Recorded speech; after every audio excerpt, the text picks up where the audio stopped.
Good morning, everyone, and thank you for joining the Center for Disability Empowerment's Emergency Readiness series. My name is Marley Sade, and I am your project manager. I'm a wheelchair user with brown hair that is in a bun. I also have brown eyes, and I am wearing a yellow long sleeve sweater. My pronouns are she and her. Today's presentation is part one of a three-part active shooter training. I am personally very excited to learn more about this topic because unfortunately it is much needed right now. Some of the topics that will be discussed here and in the other two sessions might seem like things that are outside of our abilities and knowledge. This is something that will be addressed in the presentations. I also encourage everyone to ask questions and open up about your concerns. With that being said, let me introduce you to our presenter, Erin Jannetti, who is the owner and operator of Endeavor Defense and Fitness. Good morning, Erin. Morning, Marley. Thank you for having me. I'm so excited to have you with us. How are you doing this morning?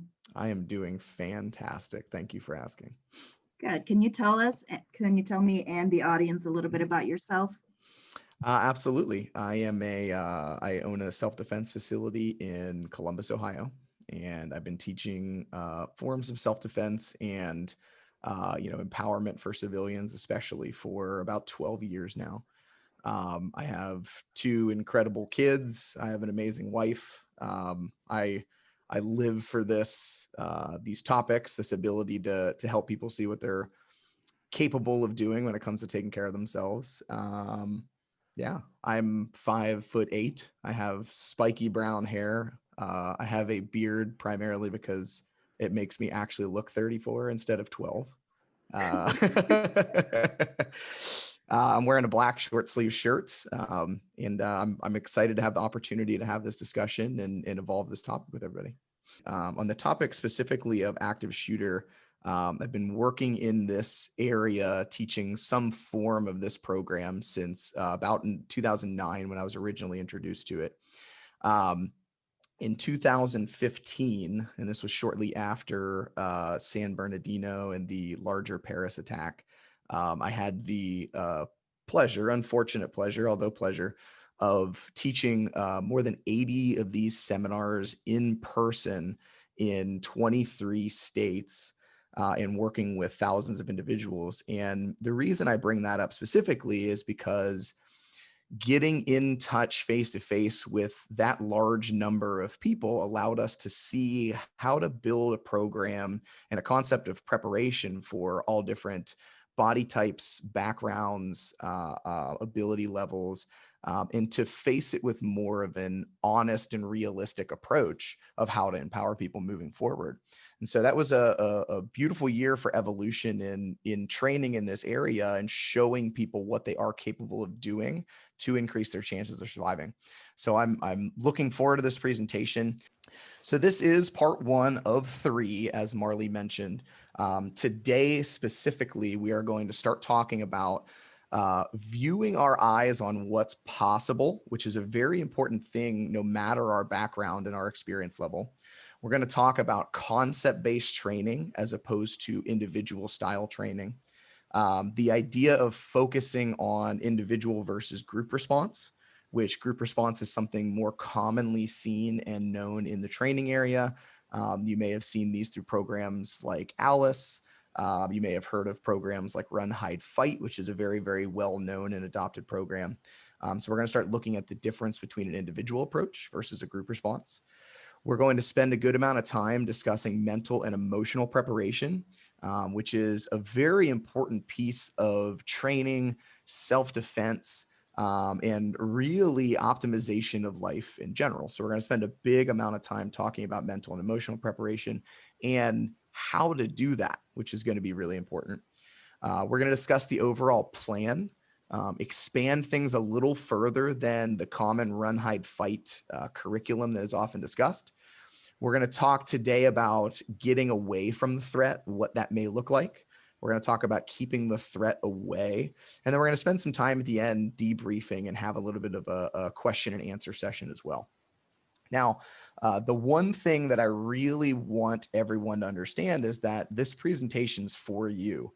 Oftentimes, PowerPoint presentations, meetings like this become about the instructor explaining everything they know and showing what it is that they know. And realistically, though that can be educational and informational, at the end of the day, you really need to understand what's being discussed. You need to have a mental and emotional comfort with what's being discussed. And in the event that there's a question that wasn't answered in any way, shape, or form, we want to hear those questions. So this presentation is built for you, including whatever backgrounds, whatever adaptations we need to make. So please ask the questions. I know Jamie is going to support us in fielding any questions in however they come through. Feel free to ask them at any point in time. And then I have allotted about 20 to 25 minutes at the end of this presentation to do a full Q&A as well. So if you'd prefer to wait till the end, that's perfectly fine. However, ask questions. I really, really, really enjoy questions and making sure that you understand the information and that it applies. This is, I will be completely open and exposed with all of you right now. This is a topic that is rarely discussed, and that is how to adapt self-defense training, active shooter response to different disabilities and different adaptations in. And this is going to be an opportunity for us to evolve this topic and evolve this discussion together. So please, add your input, add your questions, and we'll find those answers for you. So I'm very excited moving forward. Now, the first thing that we want to discuss that is really important for approaching any self-defense situation in general, and especially through the eyes of adaptation for any disability, and that is making sure we're keeping our eyes on what is possible versus where most of us find ourselves oftentimes with any challenge in life, and that is being focused on the negative or what can't. And though, yes, there are many negatives and can'ts that may arise, by keeping our eyes focused on what is possible, we can build a plan to train and to move and to adapt to our highest potential. And so that's super important. So preparation, no matter your background, however, especially if we're going to talk about any type of disability, and the key to effective preparation there is complete honesty. And so we're going to touch on a couple of topics, with active shooter in general and with backgrounds in general that can cause a little bit of anxiety, can bring up emotion. We're talking about a very serious matter. We're talking about an individual who is unwarranted in any form or fashion, trying to do harm and possibly kill an individual. And that in itself elicits emotion. And so when we look at how to create a plan for ourselves moving forward, we want to make sure that we start from a place of vulnerability and honesty. And so that is taking inventory of what is possible, what attributes I do have, and then being able to leverage them and being able to focus on what we can do. When we focus on what we can do in an element, we're able to customize training to fit our context. Right. And every individual on this call, every individual that I've done presentations for, they each have a different context. They have a different experience. They have a different ability level. They have different background when it comes to emotional experience and issues and things that go into their lives, various traumas. And being able to approach a scenario like this and customize it to my needs is very, very important. And by keeping our eyes on what we can do, and you're going to hear me say this a lot, we're able to do that. We are able to focus our attention where we really need it to increase our ability to survive a violent encounter like this. So we're going to talk very briefly, although very importantly, about a real simple concept, and that's negations versus affirmations. This is an area of language, and that's identifying where we're focusing on a negative aspect versus a positive aspect. And this may seem tertiary when it comes to something as severe as an active shooter event. However, in the guise of preparation and preparing for an event like this, both physically and mentally, this is a huge piece of the puzzle. And so negations focus our attention on the exact thing we're trying to avoid, and they actually shut off our ability to focus on what's possible. Now, negation setup words, you're going to have things like can't, won't, shouldn't, haven't, not, anything that adds a no or a not into it. And again, if I say something along the lines of, I can't believe that happened, I'm focusing on the anxiety of an event that took over in a situation. If I focus on, when we're going to discuss a little bit later on is I can't run. Well, okay, that may be possible. So let's focus on what is possible. And so by using any negation, anytime we find and build an awareness of using words like can't, won't, shouldn't, haven't, don't, not, we're bringing all of our attention and our focus on this area that we're actually trying to avoid. And so when we identify sentences that have negations in them, anything that you say to yourself internally, anything that I say to someone as I'm having a conversation, if I can identify negations and then flip them around in some form into an affirmation, I can start to focus my attention back where I can. And that's going to allow me to build the program that I need for myself. Now, there's two ways we look at this. One is a direct translation, and that's replacing the negation with its affirmative counterpart. And so if I say the word can't in a sentence, then I flip it around and say the word can, and then we see if that's accurate. An indirect translation, so if a sentence that I flip around is inaccurate, then I want to rearrange it to make it so. And so I'm going to give you a couple of examples.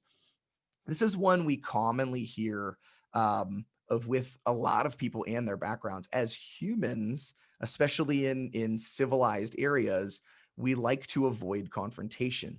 Many of us go through life not really exploring violence, not really exploring self-defense or fighting and things like that. And so the idea of, well, I can't possibly fight back is very common. So if we did a direct translation, it's I can fight back. Well, realistically, the question is that accurate or inaccurate? Now, in 99.9% of cases, that's an accurate statement. We can fight back. Our imagination takes us to a place that's like, okay, well, this will be difficult. It may be uncomfortable. I may get hurt in the process. And all of those things are absolutely true as well. However, I can still fight back.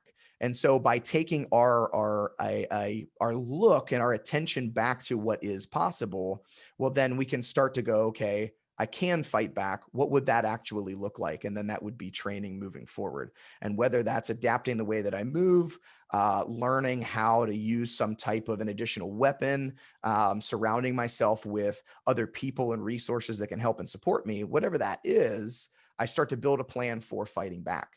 Now, if it seems difficult to grasp such a large idea, especially in the guise of an active shooter situation, which is an individual with a gun that's already shown willingness and intent to hurt, harm, or kill other people, and now, I'm telling you that you can go in and fight back.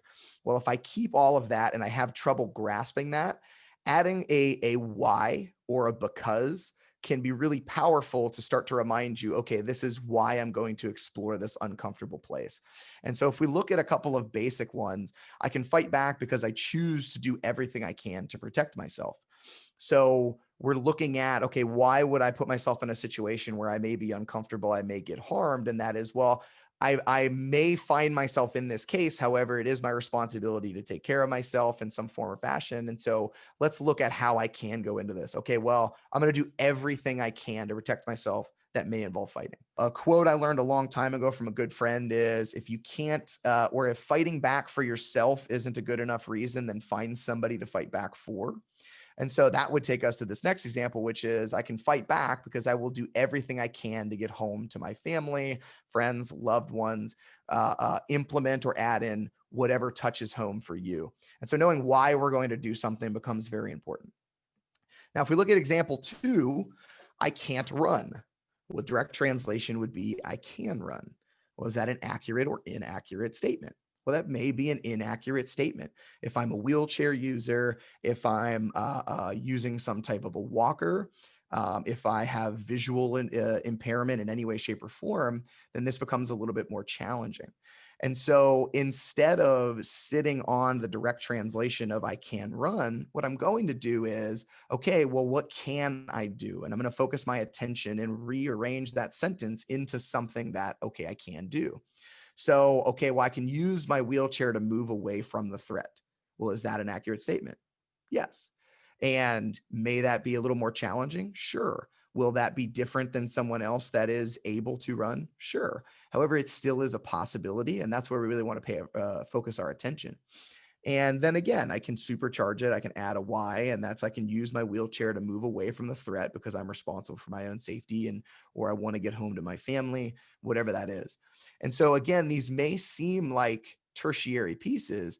However, if I'm telling myself that I can't run and that's the only thing anyone else has ever told me, right? Group response training, run, hide, fight is a very, very common term.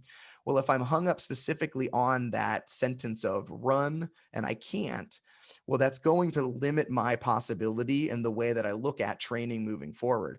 And so by understanding these little tricks of how we can adapt our language to empower ourselves, we put ourselves in a position to then mentally and physically train moving forward. And so it's a very important section and one that we do a lot of language work with a lot of our fighters here at the facility. So keeping that in mind, one of the next pieces of the puzzle that ties into adapting and evolving training specifically for any situation or context is looking at things through a concept base versus a specific base. And so learning and training concepts allows us to adapt the training to our context, needs, and abilities. And so when you go into a larger training, and they're giving you very specific situations, those situations will adapt and change based off where I'm at, what my background is, who I'm with, what my abilities are, what resources are available to me, what the threat is doing.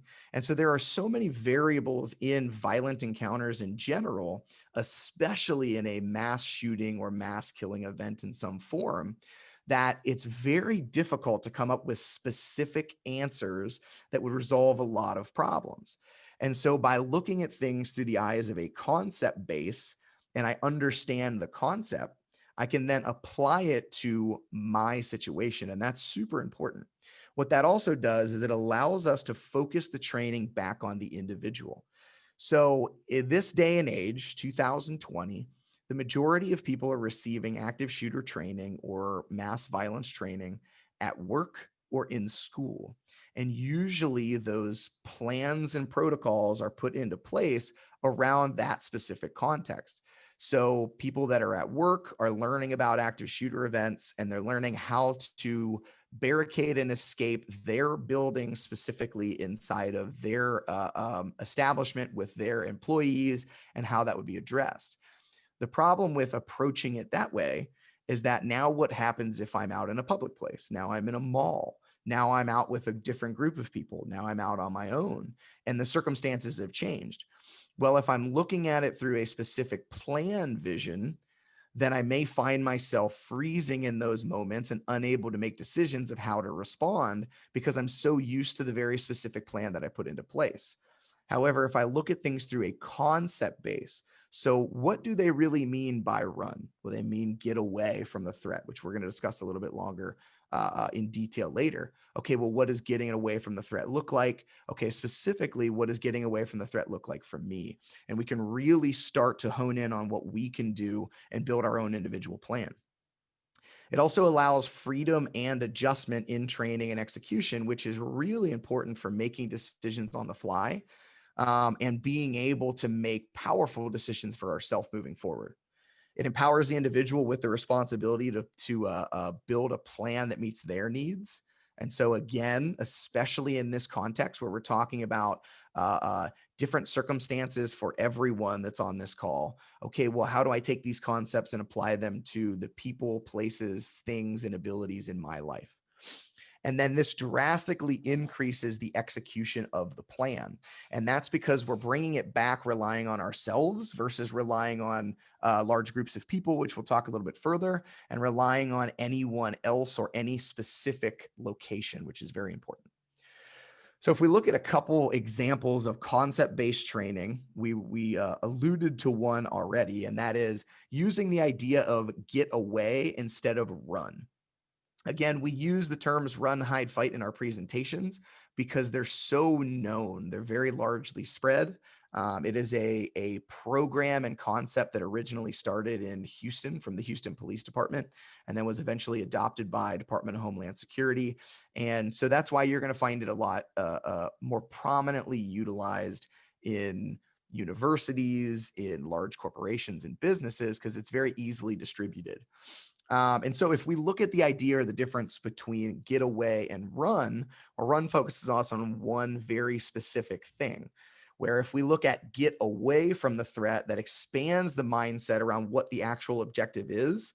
And that is to put distance between ourselves and whatever the threat is. So that could be walking, it could be running, it could be crawling, it could be driving, it could be wheeling away, it could be having someone else help us move. It could be breaking a window. It can be a lot of different things. And so now we're giving ourselves this expanse and this idea that, okay, there's larger possibility than just one unidirectional answer. If we look at the concept of keep away instead of hide, again, it expands the mindset to encompass anything we would need to do to slow down, deflect, or completely block out the threat in some form or fashion. And again, both of these topics we'll dive into a lot more detail later on in this presentation. However, we really want you to understand why we utilize the terms that we utilize and how they can be adapted moving forward.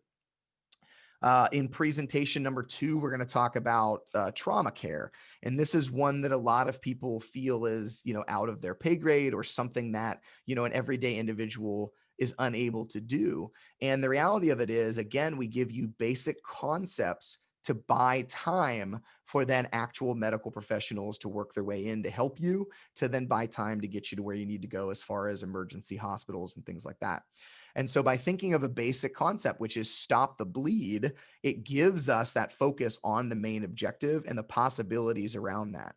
So instead of very specific, do A, B, C, and D, if I'm in an area and either myself or someone else is bleeding, then okay, I need to keep the red stuff in the body. I need to stop the bleed. And here are all the options in which I can do that. Here are all the resources I have available to get that done. And so it really helps us to expand and create a program for ourselves.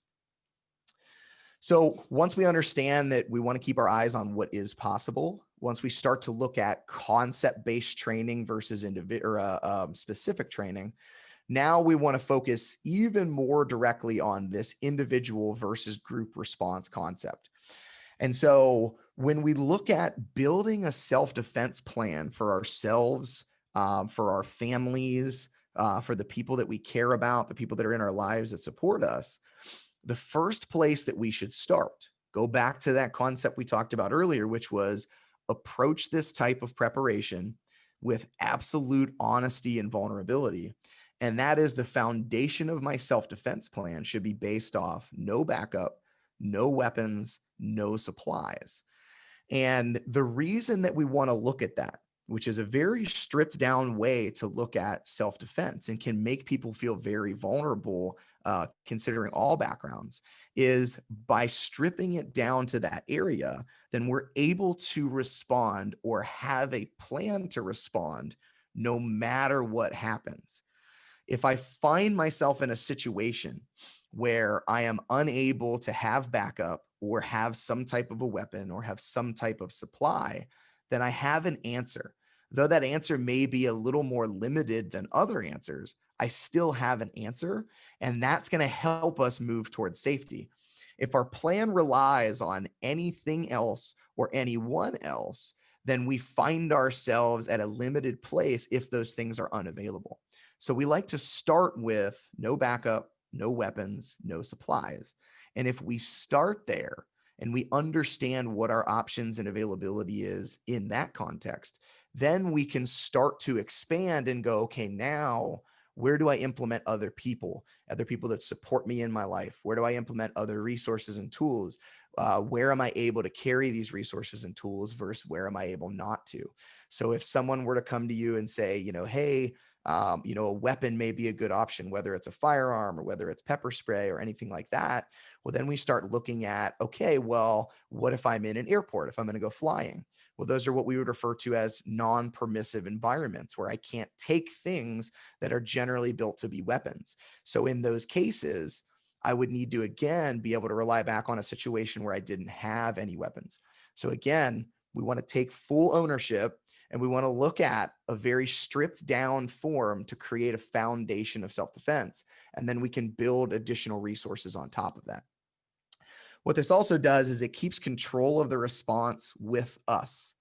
And that's a really important place to be. Oftentimes when we work group training responses, we're relying on the other groups to be willing participants. And that's one piece of the puzzle that can oftentimes be overlooked, which I may have 5 people to support me at any given time. However, if in the midst of these situations, they are unwilling to help because their stress response takes over, and they either freeze, or maybe they take off running, or maybe they get injured in the process. If I'm relying specifically on a large group or a group in general, then again, I may find myself with unwilling or incapable participants in that area. And so we really want to look at it from that perspective. Okay, what works for me, and how do I take control of my safety in those elements? It allows us evolution and adaptability, and that's really important, especially talking in these areas. Um, when we get into creating a specific plan for ourselves, we should be open to evolution. We should be very open to our context. My response is going to be very different from each individual on this call. My response is going to be very different when I'm with my family versus when I'm not with my family. And so there's, again, a lot of variables that change things. And the one constant is ourselves. And so when we rely and begin to take control of our individual response, it allows us to actually evolve a program, and it's a higher execution of that program, which then means that we can actually increase our ability to escape a situation like this, or protect ourselves in the event that we have to. So it expands options and how we can respond. Group training actually limits our responses because we're relying on all of these other elements that come into play and may not work out for us. So one big thing moving forward, there's a lot of great training opportunities and things out there. One question that I want all of you to continually be asking yourself is this information accurate for me? Okay. And it's a super simple and yet very important question that's going to allow you to put on this lens of concept-based training and how things break for me. And so I want you to understand there are tons of incredible resources on this topic, on other topics just like it. The one thing that a lot of people aren't necessarily privy to or often don't understand is that these systems are built for mass distribution. So if I have a really good answer for something, how do I get it to the people as quickly as possible? And that is to create a system, create some type of a curriculum, possibly create a certification program. And if I create that, then I can distribute it to larger amounts of people.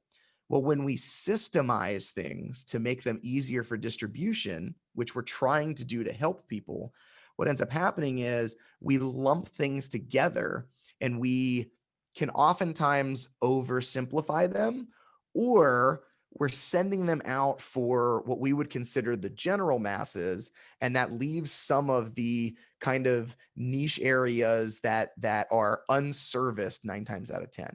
And so what we want to be able to do is look at any of these larger programs. Again, Alice is one program that many people have heard of. Run, Hide, Fight. There's a gentleman by the name of Tony Blauer, a good friend of mine, that teaches programs along these lines. Active Killer Defense is another great program based out of Charlotte, North Carolina. And they're all great programs. Even this information that I'm giving you, our ASR topic and program, when you're looking at that information, seek accuracy for yourself. And instead of looking at it and going, well, I can't do that thing that they said, try to dilute and break things down to what is the concept they're trying to achieve. And sometimes simply ask the question, okay, wait a minute, you're saying to do this. I'm maybe physically unable to, or emotionally, I would not be able to pull that off, or I don't believe I could. So how would I apply this to me? What is this concept? Continually seek accuracy for yourself as you're creating this. And now all of a sudden we can start to see what is capable and what is possible for ourselves. And we can start to build a plan that makes sense for us to actually get out of these situations. So anytime you read something, anytime you attend a training, a workshop, ask a couple of really basic questions. And these can be basic questions for yourself. Is this accurate for me? Is it accurate for my context? Is it accurate for my needs? If not, then how can I adapt this to fit my plan? And so those are two really, really basic questions that I would keep in your back pocket anytime anyone explores a topic with you, especially something as serious and severe as an active shooter situation or a mass violent event. And again, it's the last little note that I put on there is be completely honest and vulnerable with this information. The more honest we are about it, the more empowered we can be about the steps that we can take moving forward, the more possibility we actually see. So if we look at mental and emotional preparation, there's a couple of things that come into it. So I want you to ask these questions to yourself right now in this moment. And if you want to, word them out, think them in your head, ask the question, write it out in the chat, anything in way, shape, or form. I want you to think in this moment in time, right where we're at, in the middle of this presentation, approximately a half hour in, what are your initial thoughts about your ability to respond to a mass violence event? What are the stories that go through your head? What are the mental imagery that comes up in your head? What things do you see? What things do you think about? Take a second right now and answer that question, whatever it is.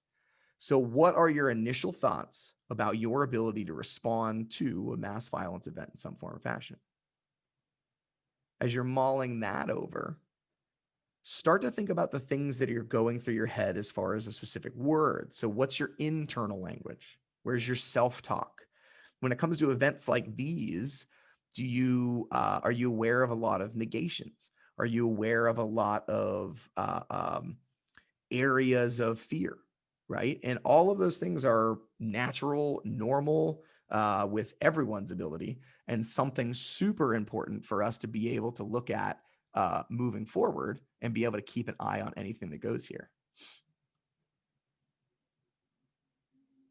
Beautiful. So Marley put in here, anxious, scared, want to help others and myself. Will I be able to help myself? All great and incredible places to start and start looking at what that might look like. So as you're having these thoughts, remember that everyone has their own interpretation in this moment in time about what their ability would be in any case. And when I look at those areas, I want to understand that I want to respect that my place right now, the more open and honest I am about those thoughts going on in my head, those ideas going on in my head, then the better I can set myself up to address them moving forward. And so the last thing I want you to take into account and take inventory of is what feelings or emotions, right? So a couple of things came up from Marley there was anxiety, anxious, and then also sensations. And this is a really interesting one when we start talking about controlling stress response. And that when we talk about sensations, we mean physical sensations in the body. So anxiety might bring about heat. I might start to sweat. I might start to feel hot. Anxiety might bring a tightness in the chest. Anxiety might make me raise my shoulders and flex my shoulders or tension in my neck. It might make me clench my jaw. It might make me clench my fists. It might make my breath elevate, which we'll talk about a little bit more. If we can start to identify the physical sensations that come up when we're feeling anxiety or when we think about situations like this, we can actually learn to regulate those areas, which we're going to talk about here in a little bit.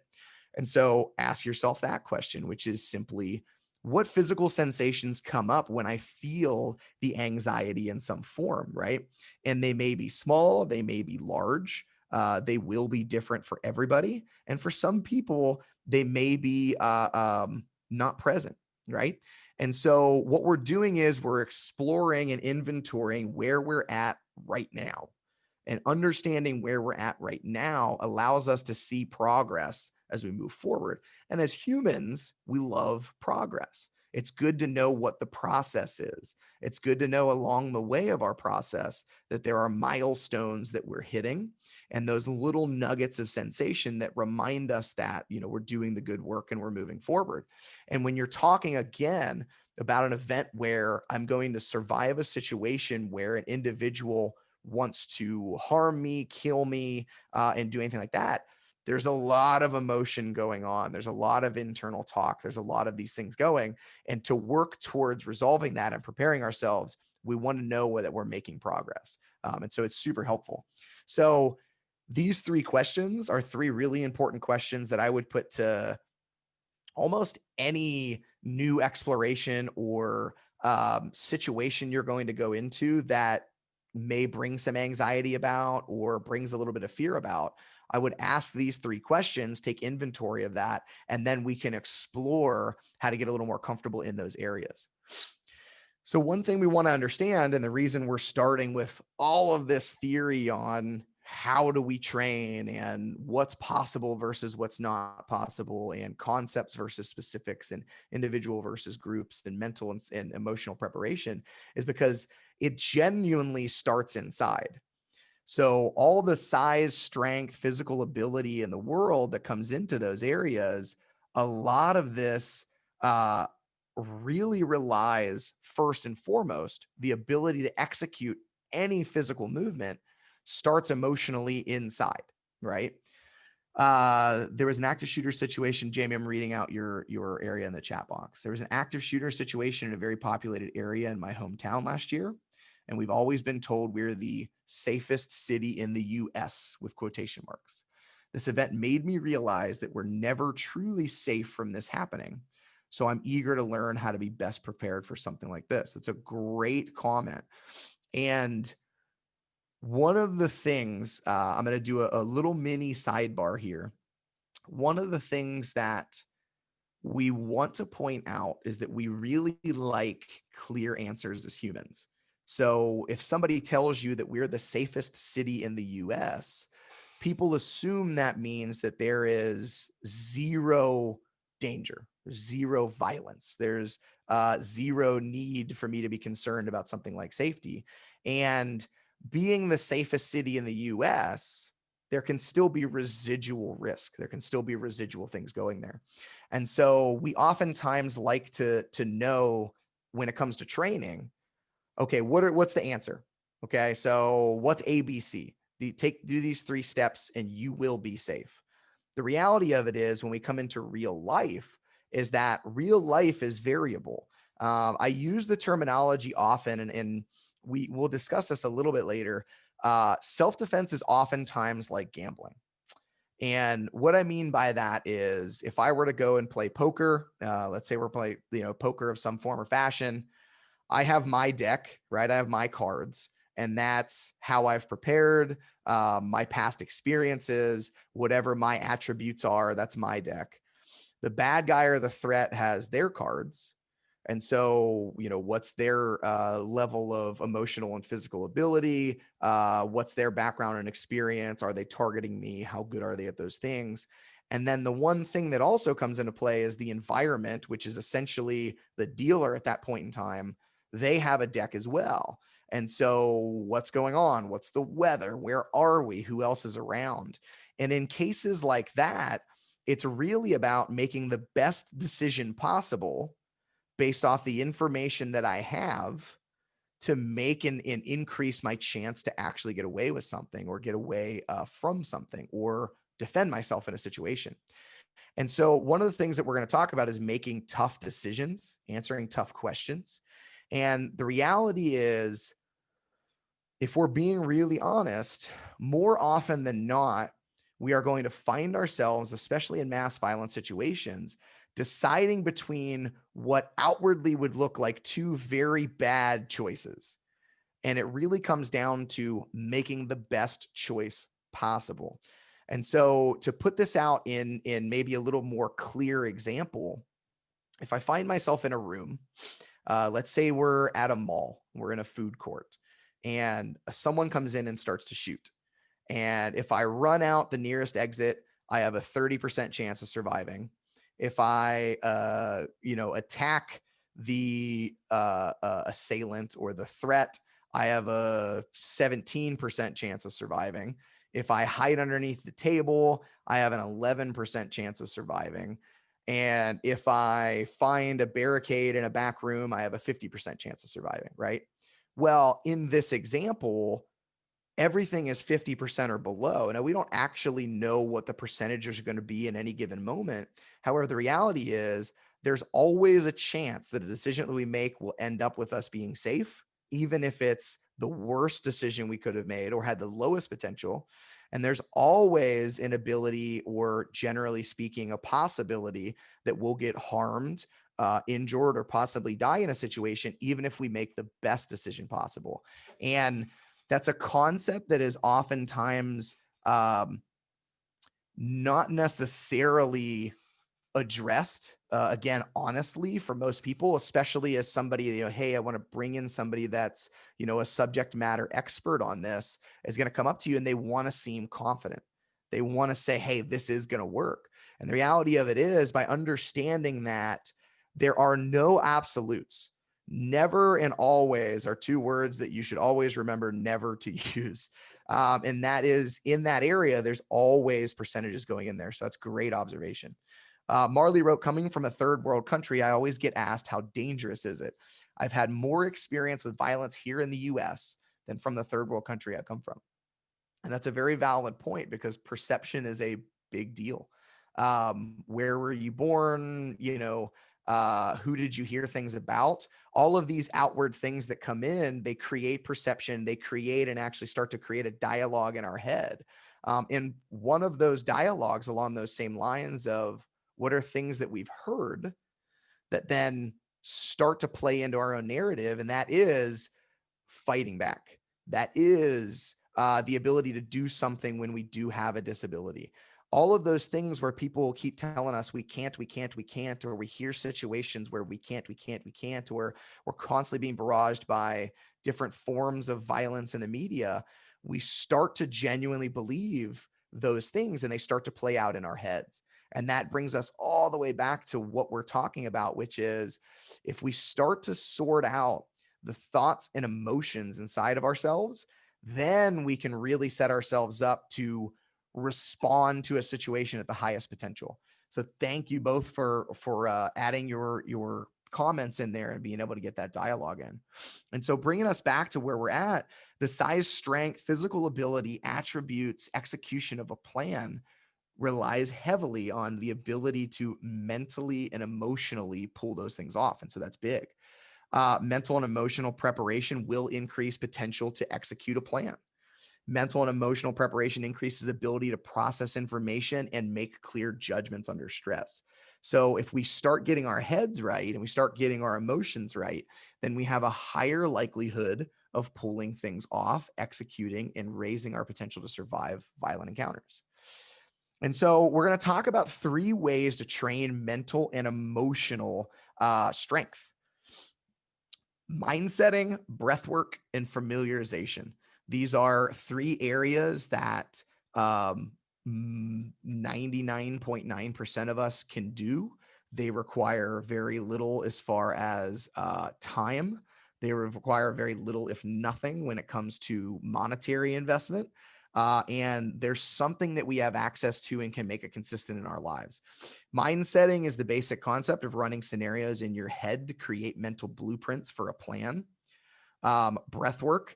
We're going to discuss breathwork because it is a direct link to your central nervous system. So shortening that and making it very direct is, if we can control our breath, we can actually begin to regulate our nervous system response, which is that fight, fight, or freeze is what I was going for, response, a little better. And that will allow us to make more effective decisions. And then last but not least is familiarization, which is exposing yourself in meaningful ways to elements of these events to become more knowledgeable and acclimated. And so if we look at mind setting first, there's 2 things that I like to offer up to people to do. And one is called the 10-second game. And it's each new place that you walk into, take 10 seconds. And I really, really, really encourage people to literally take 10 seconds and no more, and assess your surroundings. Where are the exits? Where are possible weapons in the room, possible barricade spots, possible threats, anybody that looks out of place, possible people to help me.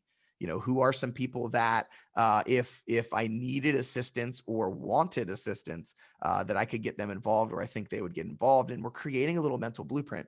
So if I walk into, let's say, a restaurant, then I'm going to take 10 seconds, maybe while I'm waiting for my, table this day and age with my mask on and everything, while I'm waiting for my table, and I just look around briefly. Okay, there's an exit that I obviously just walked in. Looks like I see a fire sign. So there's an exit in the back. Looks like there's an exit over here to the right. Cool. Really briefly, I found a couple of exits. I'm in a restaurant. There's most likely silverware and chairs and other things that I could use to throw, push, flip over, stab, hit. So those are good weapons. Good barricade spots. If I start to think in general concepts, the back, behind, in the kitchen, will most likely find areas like storage closets. I might find areas like a refrigeration unit in some form or fashion that may give me some type of barricade spot. There may also be extra exits in the back. Look around the room. Does anyone look out of place? Again, stereotyping can be bad from a social standpoint. It can be good from picking out things that just aren't right. One example that we can give is there was a shooting 2 years ago at a child's birthday party at a pool, and it was 90 degrees outside, and the individual had been sitting out at the pool for approximately 5 minutes in full clothes and a trench coat and a hat. And again, that may be a perfectly normal thing for that individual. However, simply being able to recognize when something is severely out of place at least allows me to pay attention and have some awareness of it if I did need to respond. And so that's a unit and tool that we can use meaningfully. The more you do this, the better you get at it. If you start, again, if you walk into a restaurant and take 10 seconds, and I've done that 3 times, 4 times, 5 times, 6 times, I start to realize that a lot of restaurants are built very, maybe not the same exact layout. However, they have familiar or similar attributes. Where's the kitchen at? What's going on back in the kitchen? Front counters, the way people are introduced, emergency exits, lighting for exits, different types of weapons. So the more you do it, the faster you're going to get at coming up with those answers. And you're starting again to simply admit that things can happen and that you're prepared and at least laying out a basic blueprint for it. The other one that I like to suggest is the what if game. And so that is to take a second and create a scenario in your head. And so if I'm sitting here right now, I'm in the office at my training facility here in Columbus, Ohio, and I can play the what if game right now. And that is, what if somebody came through the lobby door and started shooting? Okay, well, the lobby door there's one door between me and the lobby. So if somebody came into that door and I wanted to stay in here, I have that door already locked so that I have privacy for this presentation. So that's good. The door is a pretty solid wood door as opposed to a hollow one. So it will give me a little bit of coverage, possibly. If they don't realize I'm inside of this room, that may give me concealment, which we'll talk about. So maybe they don't even bother coming in through this. I have to understand that the wall right over here is simply drywall. So I would want to position myself in a way where those rounds are less likely to come through the solid wood door than they are coming through the drywall door. In this room, I'm in front of a big desk. I could flip the desk over and add a little. So what I'm doing is simply saying, okay, if someone came through that door, what would I do? Right. And I have these conversations with myself, simply lay it out, keep it very loose. There's a big difference between preparation and paranoia. And I want to have these conversations so that I'm preparing myself and giving myself and being empowered with the idea of, okay, what would I do? And I'm creating a blueprint before it starts.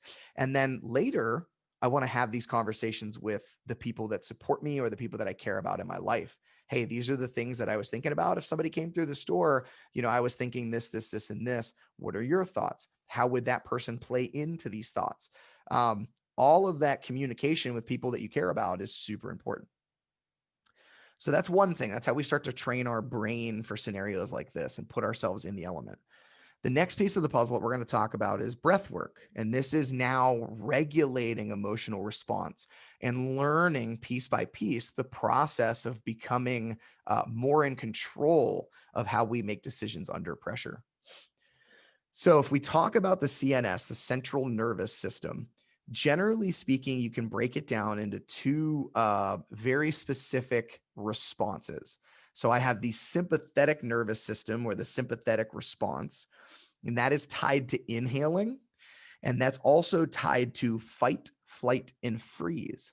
So if you think about when we get nervous or anxious, or if we get scared or feel fearful, we generally start to increase the amount of breathing we do. Our heart rate starts to go up. Our body is preparing for something to happen.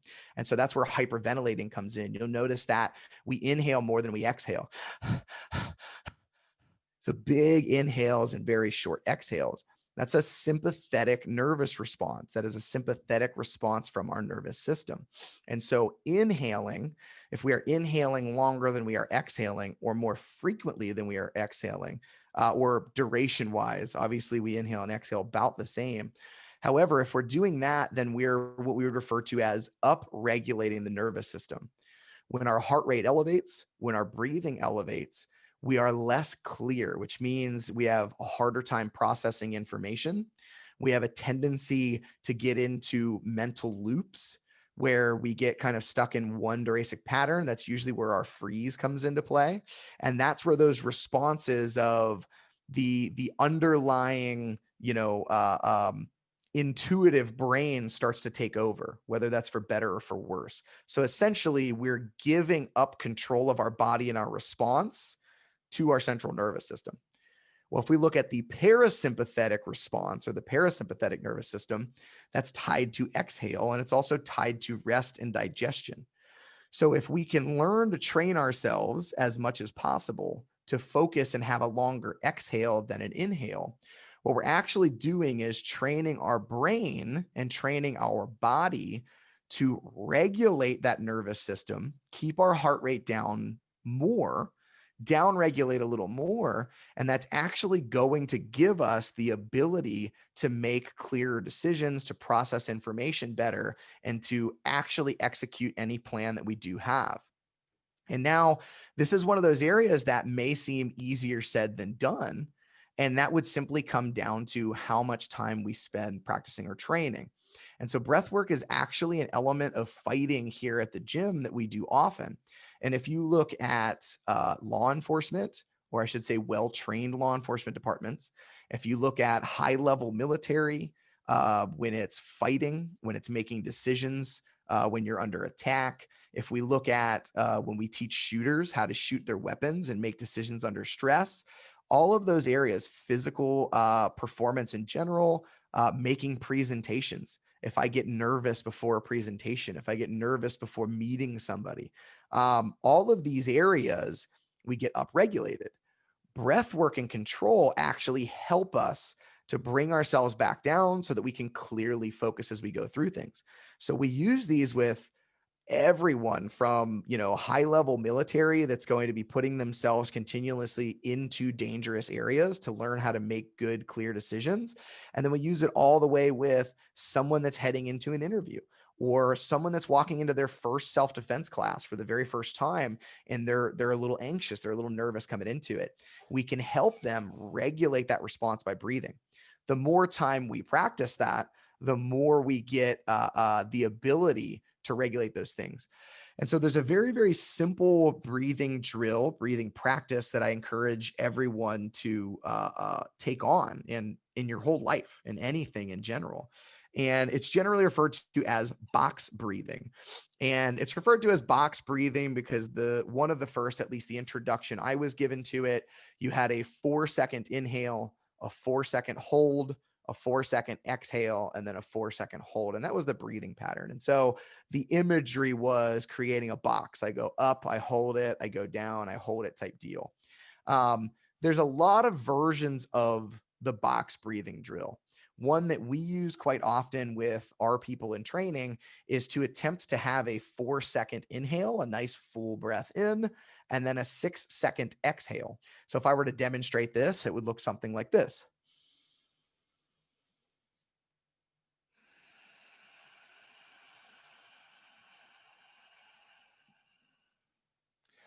And so I have a good inhale and I have a nice long exhale. Well, now if I find myself in a situation, if I've done some training and practice, and if I can remind myself about this idea, and all of a sudden I hear gunshots and my body starts to go into sympathetic response and my heart rate gets elevated and I start hyperventilating and I'm looking around trying to process information.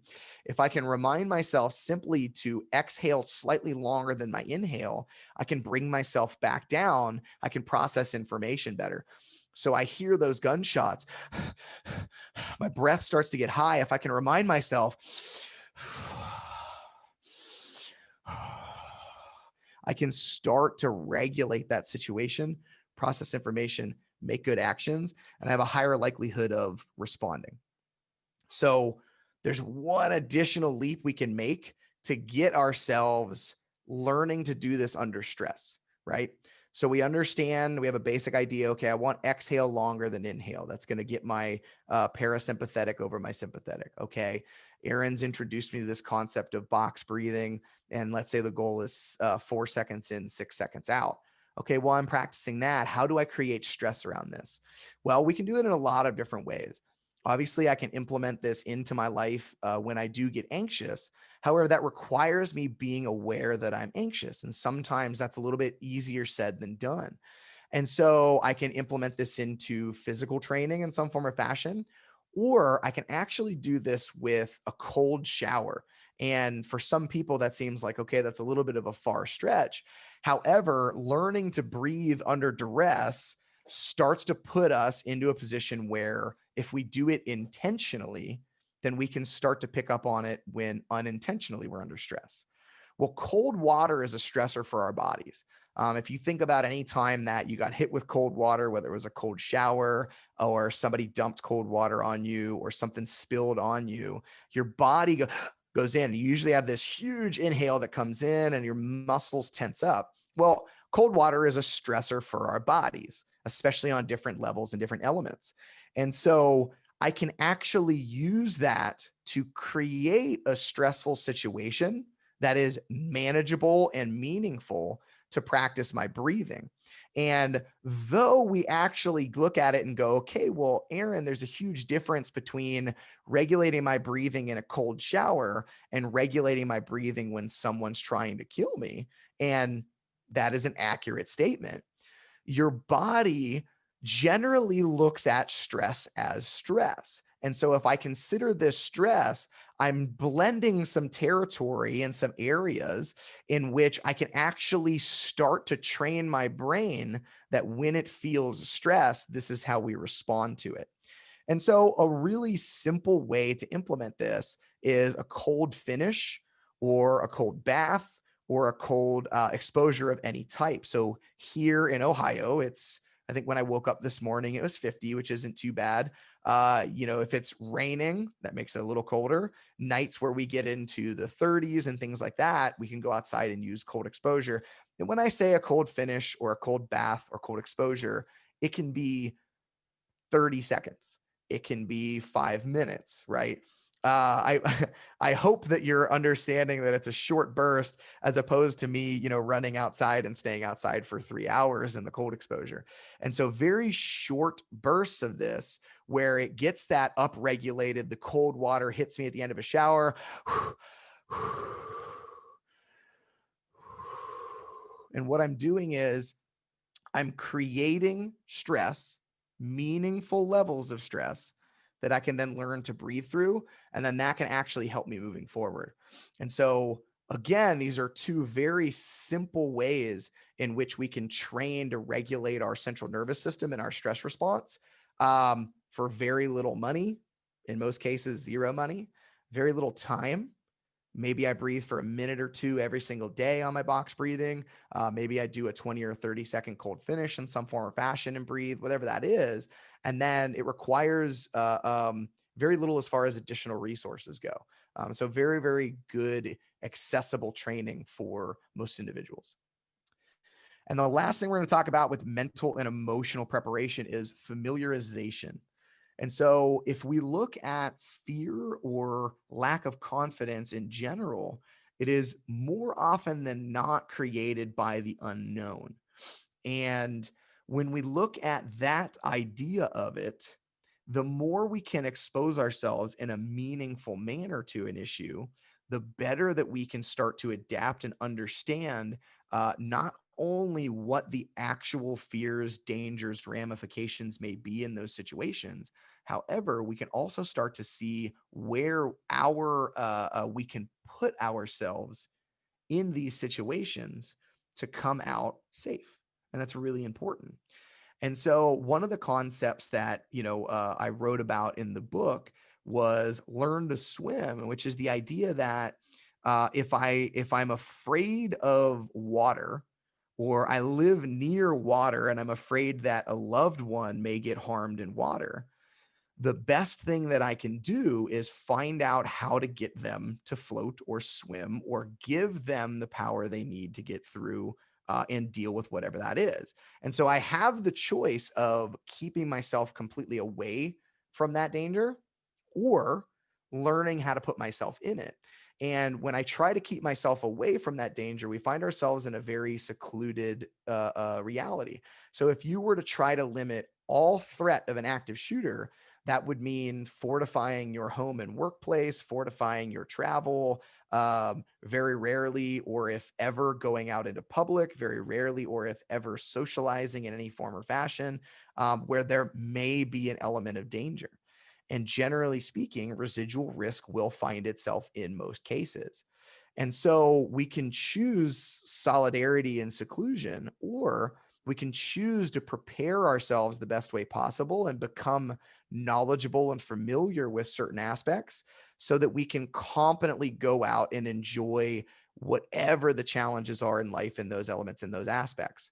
And so when we look at fear, or this concept of the unknown in active shooter situations, a couple of big ones that usually come up.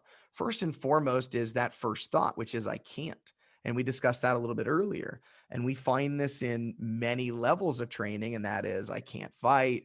I don't want to hurt anybody. I can't possibly leave a friend behind. There's a lot of I can'ts. And those are areas in which empower us to focus on those areas and turn around to look at, okay, well, what can we do and why would we do it that way, and explore, which we discussed earlier. Fighting. Again, we talked about this earlier, and we'll really dive into it in the third part of this three-part presentation when we talk about fighting back and defending ourselves if we found ourselves in that case. And that's because most people haven't spent a lot of time fighting. And so when they think about that, they're pulling off of information that they most likely saw on television, whether it's through the news, whether it's through movies and TV shows, whether it's through an anecdote or a story told from someone else. And because they are lacking that meaningful training and exposure, it's very hard to understand how they could possibly fight back and protect themselves. And so that's a big one that oftentimes comes up in these areas, these conversations. Another one's the gun. If I haven't spent a lot of time around firearms, then I begin to imagine that the presence of a firearm means uncertain death, or certain death rather. And when I look at it through there, I start to go, well, what's the point if the gun is that deadly? And that can be a very dangerous place to be. The more I spend time around firearms, and again, this is the opposite of a speech for go out and get a gun. This is, if you're afraid or you have fear or anxiety around it, find someone that you trust, that you can go and expose yourself to what the gun may sound like, may smell like, may feel like, where does it fail? How does it operate? And the more you can expose yourself to it, the more you can start to see, okay, I could see now where the safe places are. I could see now where I could respond to this weapon. I can see now where that weapon could fail. And I learn and identify a lot more about what the possibilities are by making myself familiar with the threat. Another big one that comes up is medical care. And like I said, we're going to talk about this one a lot in the second presentation, the second part of this. And that is assuming that I have to wait for paramedics or an ambulance to show up before I can do something meaningful to stay alive. And so the more I can familiarize myself with these areas of fear, more often in a meaningful manner, I can start to empower myself around it. The other big area with familiarization is recognition.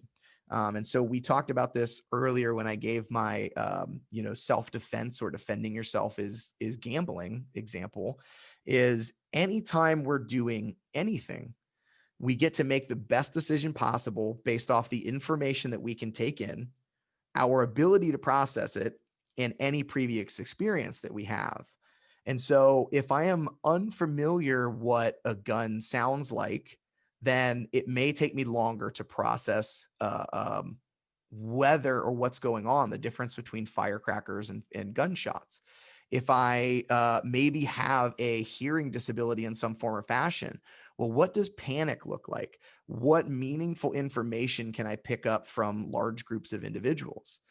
When it comes to the idea of fighting, well, what does fighting feel like? What am I actually capable of? What are my options? And when we look at all of these elements, answering these questions, legitimately being able to answer these questions in person is very important to building recognition. And the earlier that I can recognize what is happening, the sooner that my body and my mind and my heart, my emotion will allow me to take action on it. And so if I don't recognize negation acknowledged, if I don't recognize the opportunities to fight back and don't recognize where I could fight back, then in the midst of a situation where fighting back may be the answer, I'm going to be more timid about making that decision. And so familiarization also increases recognition. And the sooner we take action on things, the sooner that we can respond, the higher our chance and potential of surviving an active shooter event or violence in general, really. So I really want, as we're going through this last section, we're going to start looking more specifically at the options. We're going to now get into what takes place and what does getting away look like and what does keeping away look like. I want you, as we move forward, or I invite you as we move forward, to continue to look through this information through those topics we've discussed to this point, which is, what can I do? What am I capable of doing? Where does this fit the context for me? How do I start my plan for me first and then add other people, places, and resources onto it? And in these areas, where can I familiarize myself? Where can I prepare myself mentally and emotionally to get better at these areas and start to go through that? And we will discuss these elements moving forward. There's a reason we front loaded all of that information, and that's so that we can get our heads in the right place to really create meaning in our plan moving forward. So if we look at the plan, oftentimes we hear, again, I keep making reference back to programs like Alice or Run, Hide, Fight, and that's because they are two of the larger, more recognizable programs. And if we look back to those, they look at what happens during the event. And though that is insanely important, it also puts us in a position where we oftentimes forget what to do before an event takes place, and then also elements that can get into what takes place after. And so if we look at the entirety of the plan, there's 3 timelines that go into this. One is preparation before the event, training, and research. And so this is everything that takes place before you ever find yourself in a violent event. One is physical training. What physical training can I find? What physical training can I do? What physical training fits my context? Mental and emotional training. We gave you a couple elements and aspects that you can practice for that area. Planning, where are the places that I frequent and what would responding look like in those areas? And then communication with family, friends, and staff moving from there. And that communication piece is really important. Marley shared with me on one of our conversations leading up to this about an individual that survived the Twin Towers attack, and he was on the 69th floor and he was a quadriplegic. And as you explore that story a lot deeper, there was active communication between him and other staffers. There was also active communication during the event about what would we do to help him in an event we had to get out? Had that planning and communication not been present, then we may be looking at a very different story today. And so it's one thing to prepare ourselves. It's another thing to then bring in the people that are going to be closest to us, that support us, and that we could use or may actually need in certain elements. So remember, we start with individual and then we build on top of that. And building on top of that requires communication with loved ones, support staff, and everything that goes with it. If we look at during an event, this is where we usually hear information of run, hide, fight. ALICE stands for alert, lockdown. Oh man, I almost just blacked out on that. Inform, counter, and evade. But if we look at the pieces of this, get away is the way that we refer to it at basic concept, which is put distance between you and the threat whenever possible. Keep away, make it as difficult as possible for the threat to see you, hear you, or get to you whenever possible. Fight or defend. So in a close encounter, be prepared to take action and do what is necessary to survive the event. Medical care, attend to any injuries to yourself or loved ones whenever possible. 911, getting a hold and communicating with emergency contacts and units whenever possible. And you'll notice a couple of key terms in there. One, whenever possible, is something that we use quite often. And we'll talk about this with the plan, but there is negation acknowledge. There's no direct order to these operations. I do what makes sense in any given moment. And that may be getting away, that may be keeping away, that may be medical care, that may be fighting. The other one is in a close encounter with fight and defense, right? Or when I have to, okay, is understanding that fighting is part of the element when it is necessary. And it's part of our plan as we go into that. So super important to understand that. So that's during the event, which we're going to talk a good amount about. Today, we're going to cover get away and keep away. Section 3, we're going to talk about, or presentation 3, we're going to talk about fighting and what that would look like. And then section 2, we're going to talk about medical care. So we are going to spend a lot of time in the during section. And then last, but certainly not least, we talk about after an event. So what medical care may need to be done after an event or the threat has been taken out. What information do I need to get to emergency units to help them respond to myself or others after the event? What does interacting with responding officers look like? So understanding what protocols are, how to help them execute their jobs, and then what to expect in those areas. And then understanding and respecting the long-term aftermath, the long-term effects, medical, emotional, financial, legal, and things that can take place for days, weeks, months, and years after an event. And so if we look at the entirety of this plan, we're encompassing what to do before, we're encompassing what happens in the event, and then we're also discussing the after cases, which is an area that becomes very important. We will discuss the 911 call in future presentations. We'll discuss responding or interacting with responding units in later presentations, and we'll also talk about the long-term aftermath. So we're going to cover everything that would go into these plans and how to approach them moving forward. And so if we break down the logistics of get away, we want to start looking at understanding what this means, right? This is putting distance between you and the threat. This concept goes significantly beyond the term run or running. So I can wheel, I can crawl, I can walk, I can drive. This may involve breaking windows. This may involve busting through walls. This may involve recruiting other people to support me in some form or fashion. A couple of stories that if we look at, for instance, in the Las Vegas shooting that took place in 2017, there was a wheelchair user that was trying to get out of the situation, and he was looking around, recognizing that, okay, I see where everybody's running and moving over barricades. I'm unable to do that. So what are my options? And was able to actually recruit the help from a nurse who helped get him and both of them to a safe place and eventually finding his wife.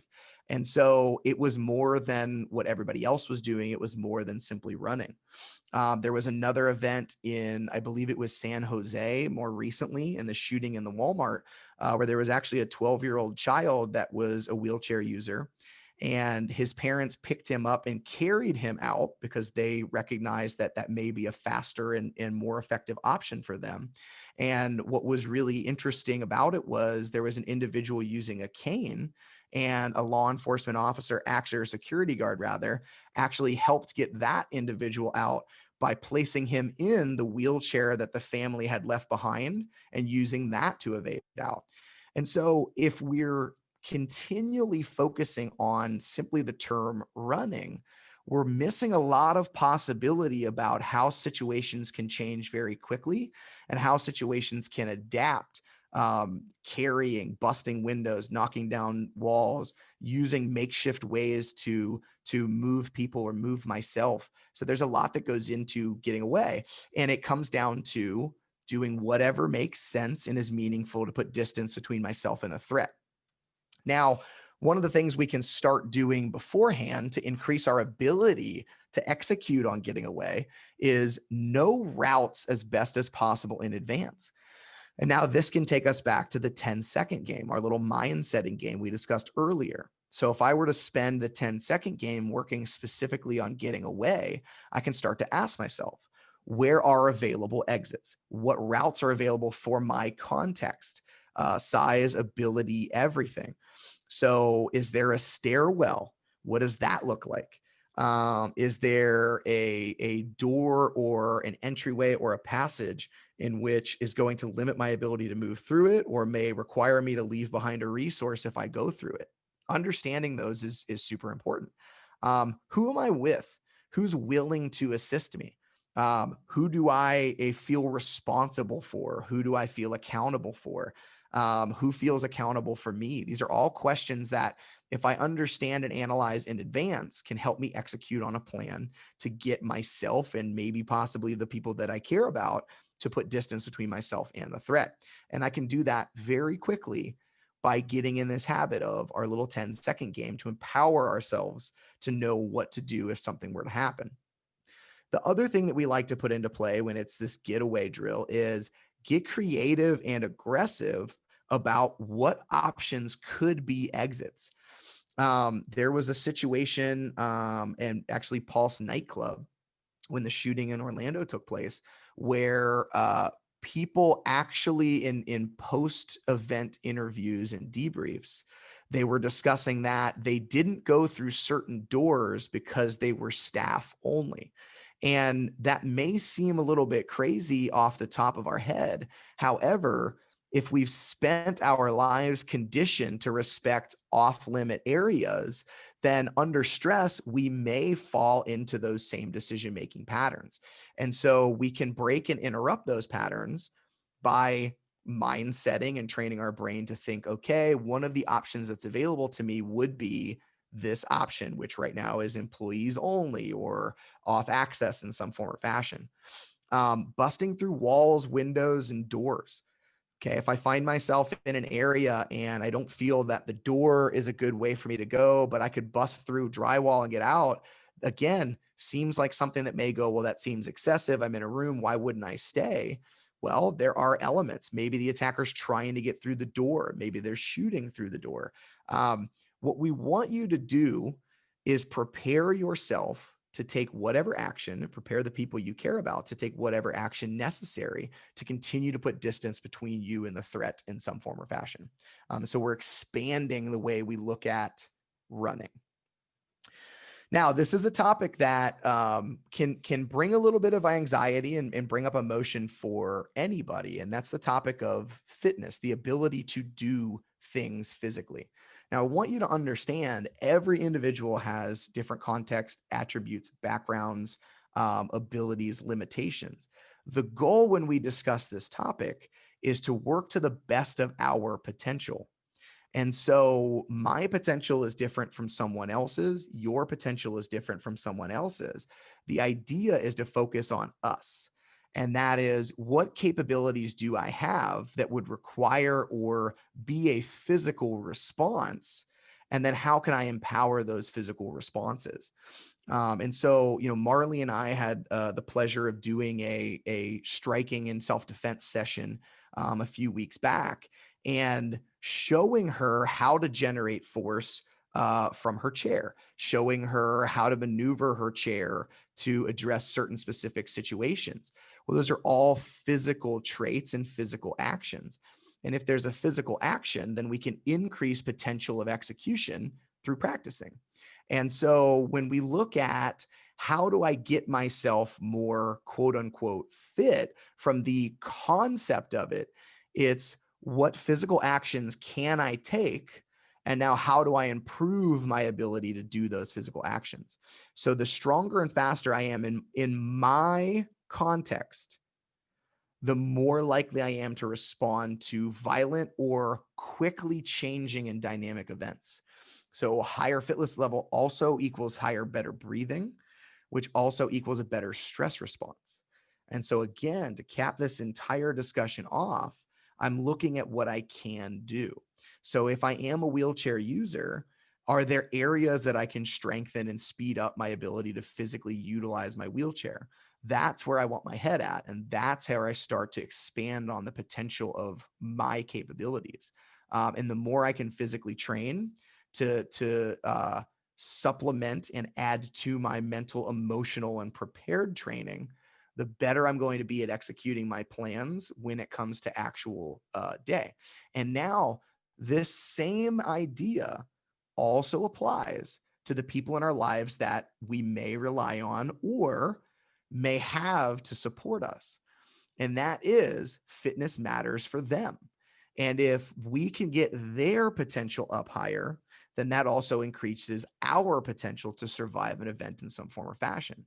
And so the ability to have my body to be stronger and faster in whatever capability that it has, and to have the people that I care about and surround me to have that same high level of potential there, the higher level that we're going to have moving forward. And so it's a really great concept to embrace and again, use to empower yourself, because response is physical. For me to get away from a threat, I have to physically move away from a threat. For me to keep a threat away, I have to physically keep the threat away. For me to fight, I have to physically fight. And so we want to empower and build and strengthen the areas in which we can pull those things off. So this brings us to a very tough place where we're going to talk about strategic versus emotional decision making. So as humans, we talked about this earlier, we desire right answers. Okay. And so we want do this, don't do this. We want, if we do this, it's going to work. And the problem with that is generally unrealistic. It's really about, I'm going to have a higher likelihood here, and I want to understand strategy versus emotion. So in self-defense, there are times, places, and things like that where the answers are less than optimal. And we talked about that earlier. I may find myself in a situation where every option I have seems like a bad option, and I get to choose which one is going to give me the highest likelihood of survival. And that's an important concept to understand and to embrace, because again, that actually empowers us to make a decision. The worst decision that we can possibly make is no decision at all. So we will find out very quickly that violence and action, aggressive action and decision making, will oftentimes lead to higher results when it comes to defending ourselves and protecting ourselves than indecision making the perfect decision. And so really important concept to understand. So one of these that comes up is stay and try to help others versus leave them and go. And this is one area that Marley brought up earlier in the chat box, which was, I would like to stay and help other people. Well, if we look at the difference between strategic response versus emotional response, strategically, the longer I stay in a situation, the higher the likelihood that I get injured. And so if I'm helping people in an area that is still dangerous, that is putting me at risk. Whether that's right or wrong really comes down to you. It's your decision at the end of the day. Where I want you to keep your attention is understand strategically that it would make more sense to get as far away from the threat as possible immediately, even if other people aren't doing that. And also understand and respect that emotionally, there will be some drag, and I have to understand that I'm going to want to help people. And the proximity of those people in our lives will increase that pool. And so I am more likely to risk my life and livelihood for my children and my wife than I am for a stranger.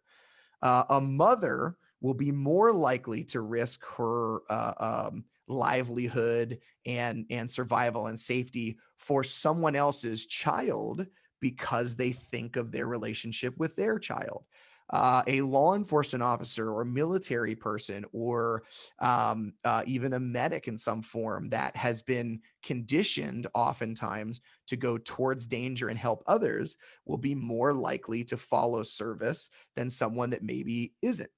And so if we look at it and we respect that strategically it would make sense for us to leave, emotionally we may be pulled to help others. We want to respect both decisions and simply understand that the more we plan and think about these things in advance, the better we're going to be at executing a plan. And that's a tough decision, because if I leave now and survive and the person I wanted to help gets injured or killed, that will be an emotional thing that stays with me for a long while. And if I stay and I get injured or killed, then there are ramifications for my family, loved ones, and anyone else that's in my life moving forward long term with that as well. And so that's a very tough decision to make. One, if we were to look at, specifically a wheelchair user, if I get out of my wheelchair because there's an opening that I feel could find me more secure, whether it's up a stairwell, down a stairwell, maybe into a car and then driving away faster, things like that.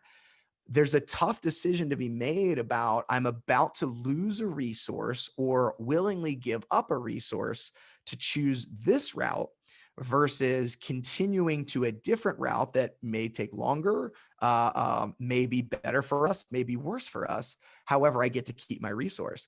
And again, understanding strategic versus emotional decision making becomes very important in those areas.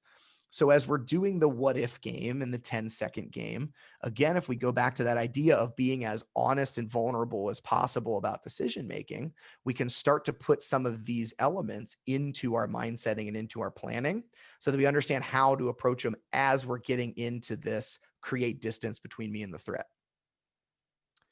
So training to get away, I want to set up mini scenarios and work them. How fast can I get down a hallway and into the room? Whatever that means, whether that's me doing it on my own, whether that's me using a chair or a walker or someone for support, all of those things. How fast can I get there? What if I lose those resources? Now, what does getting away look like? How fast can I train and work for that?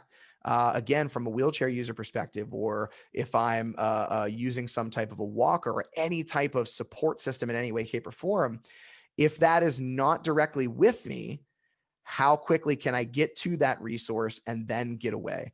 And so actually taking time to practice these things and make them part of our process in life can be very empowering and help us physically to train and put our bodies in a position to respond properly. So the last section that we're going to discuss is keep away. And this goes again deeper than hide. We're actually, the term hide can bring about some very negative responses. There's a lot more action to keeping someone away, a lot more empowerment and a lot more possibility with keeping someone away. And so we want you to look at it through the idea of making it as hard as possible for the threat to get to you. And this breaks down generally into three primary categories. There's concealment, which is the threat can't see or hear you. There's cover, which gives me some type of safety from the weapon. And then there's barricade, which usually we refer to as getting into a room, or at least that's what's most commonly thought of. And this is something that keeps the attacker from getting to me. Now, one thing to keep in mind is these can take place in any order, and I'm most likely going to use them in combination of some sort. I find concealment, I use that to move to a barricade, and that also gives me cover. And there's a whole cycle that goes through this. So if we look at concealment, the one thing or the primary thing right out of the gate is out of the view of the threat. So out of sight, out of mind. If the threat doesn't know you're there, then you may not be a target for them. So if they can't see you, they may go somewhere else. So if I'm again in this room and somebody were to come into the facility, if the lights are off, the door is locked, and I stay quiet, they may move past this and go somewhere else. That may buy me time to then make a better decision moving forward. When I'm in concealment, I also need to be considering both sight and sound. So I want to silence my cell phone. I want to keep as quiet as I can. So lower breathing, very little talking if at all possible. And generally, this is a transitional strategy. Okay. The second that I know I can move, or the second I decide I should be looking to move and I should be looking for something a little bit more safe, I should always be looking to constantly increase my safety. So get out completely, move to a barricade, find cover. I want to increase and stack the deck in my favor the best that I possibly can. Cover is something we refer to usually as a thicker hard object, walls, large machinery, bookshelves, cars, things along those ideas. And what they do is they give us some form of safety from the actual damage of the threat. So concealment, they can't see me. However, if I'm hiding behind a curtain, that's not actually giving me any defense against bullets or possibly a knife or maybe an explosion in some form or fashion. So that's concealment versus cover. Cover, if I'm hiding behind a car, especially the engine block, that is most likely going to stop projectiles from coming through it. The car actually gives me something to keep the threat away from me. And so that's cover. Cover doesn't always include concealment. So they may know I'm there. However, if I can get behind something that buys me time and stops the threat, then I'm using that as a cover resource. So if I'm in a parking lot and they see me and they start to shoot towards me, however, I move behind a vehicle, okay, well, they know I'm there. So it's not necessarily concealment. However, it is stopping the threat for this moment, the actual threat of the weapon. However, preferably, we like concealment and cover. We like to stack the deck again in our favor. The last and usually most primary concept people think about when it comes to hide is the barricade concept. And this is most commonly thought of as getting into a room. And so like locking or blocking the door in some form or fashion. Now, it's a great option. It is fantastic. It slows down their ability to harm us, sets us up for success as far as us executing other plans. But we want to take a couple of considerations. And so some questions you may want to ask yourself is, what is the door made out of? So if it's a hollow door with a very thin, composite material on the outside of it, then it's not giving me any cover, which means bullets can come through it. Drywall. What are the walls made out of? Bullets can come through drywall. So these are considerations, things I want to understand. Does the door swing inward or outward? That's going to determine how easy it is for the threat to get into the room. It's also going to determine what I'm going to do to make it harder for the threat to get into the room. It's significantly harder to pull a door open than it is to stomp a door in. And so an inward pulling door, a lock may be all that is needed, or an outward pulling door, I apologize, may be all that is needed to keep them from getting in. But an inward swinging door, I may want to start to push things in front of the door to make it significantly harder for them to break that door down. Is there any glass? I may have the sturdiest door in the world. If there's a big window, I need to make sure that I'm out of the view of that window. They can break that window and unlock the door. And there's a lot of considerations to go in. So when you do practice barricading, then I want to be thinking about these things. How does the door open and close? What is the locking mechanism? What is the door made out of? What are the walls made out of? Is there any glass? Are there any secondary exits? All those type things. One thing that a lot of people often overlook is this can also be doors or passages that shut down entire sections of buildings.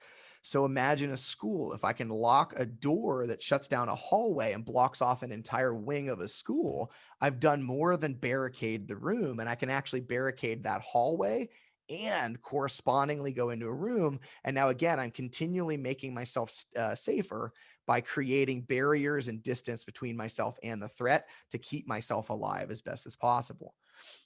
There's also the opportunity to lock threats in. So this is something that, again, is overlooked at times. And that is, if a threat comes in, let's say into a large conference room or a large classroom, and if they enter into that classroom and they're shooting and some of us get out, if we shut that door and lock it and make it unable for that threat to get out at least easily, that can buy us time to get away. That can also contain the threat to one area in which they can then have law enforcement come and deal with that as responding units get there. And so that is another option. In the Pulse nightclub in Orlando, in that shooting in that element, one of the things that had happened was a few people went through an exit door in the back of the building that led to a very narrow exit walkway that was fenced in. So there's the back of the building and there's a narrow fenced hallway that goes out. And so many people got into that area and they couldn't easily get out of that area that they actually shut the door and barricaded and blocked it from letting anybody else out. Now, you also have to understand that they were stopping good people from getting out, and they made that decision because had that door stayed open, they would have all been stuck in that section, in that area. And so you go all the way back to tough decision making. When it comes into these ideas, these aspects, there are a lot of tough emotional decisions to be made, and there's a lot of strategies that are often overlooked. And so locking a threat in can also be a very good option. So remember, the idea is to make it as hard as possible for the threat to get to you. One thing we want to make sure that you understand is you should continually be looking to improve position. So oftentimes, especially in run, hide, fight programs, the way that they're administered on a large basis is that once you get into a lockdown, we often think that's the end. We've made it to a lockdown. We've made it to safety. We'll just stay here. However, there's a lot that can go on inside of a lockdown. Is that barricade actually secure? Go back to our considerations. What's the likelihood they can get through the door? Can they shoot through the walls? Can they shoot through the windows? And so I want to ask myself a question. It's a very simple question, and that is, what makes sense now? And that's a question that should be asked throughout an entire violent event in which you're trying to find yourself out. And so any moment I have to stop and to think, I should be asking, what makes sense now? Can I find safety? Can I become more safe? And so, okay, I'm in a barricade. Well, can I get away? If there's the ability to go out a window and I have the support to make that happen, then can we simply get off of the premises and create even more distance and even higher levels of safety by leaving the building? Medical care. If I'm in a barricade and we're secure, I can address any medical needs. So what am I doing now to keep people alive? Fight and defend. If there's a chance they can get in, are there improvised weapons in here? Is there a place I can position myself best to fight? Is there anyone else in here that I can encourage to help me fight? So there's always something to do, right? It's what makes sense now, what makes sense now, what makes sense now. So training to keep away, again, if we look at the mental and emotional side, we discussed our mind setting drills and our barricading. If we look at the physical side, again, we have our 10-second game. What rooms would make good barricades? If I had to barricade, what room, how would I do it? And again, all the considerations for that 10-second game that we discussed in earlier slides. And then practice, set up scenarios. How fast can I barricade in this room? If I'm visually impaired, then do I know where certain things are at in the room that I'm in or in a room that I can get to be able to lock the door and push things in front of it if I needed to? Who would be there to support me in these elements to be able to actually barricade and make things more difficult? What would I use to secure it? What are the faults in these barricade areas that I thought of? One more example I'll give you is there was an alarm in the Chase building here in Columbus, Ohio, a few years back. And one of my former instructors was an employee at that building. And he sent me a picture of the room that they told him to barricade in, and it actually had a glass front. And so he was instructed by the organization to go into such and such office, and the window on the door was very large and glass. And then there was a full glass panel to the office. So that is not a secure barricade. I can see into that. Even if you shut the blinds, if I decide I want to go into that, I can shoot through that. I can break that window. And so I really need to ask myself, where is the fault in this barricade and how can I strengthen it? And so again, mentally training, and then also doing everything that I possibly can to physically train as well and put my body in those positions.